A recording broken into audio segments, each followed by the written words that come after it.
त्यांनी 2 चौके मारले. चौका मारला तर त्यांनी 2 मारले. 2 बोलू का? बोल. 18 रन होते यांनी 2-1 न दिला. 1 रन त्याच्यात पळाला. किती झाले? 22 झाले. 20 आणि 4 28 झाले. 28 आणि 2 आता 2 चौके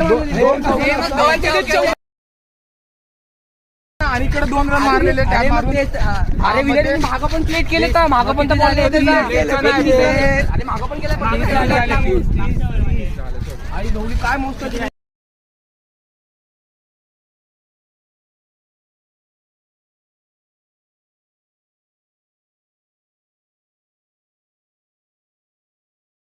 बॉल नो बॉल मारने दे. कितना मारने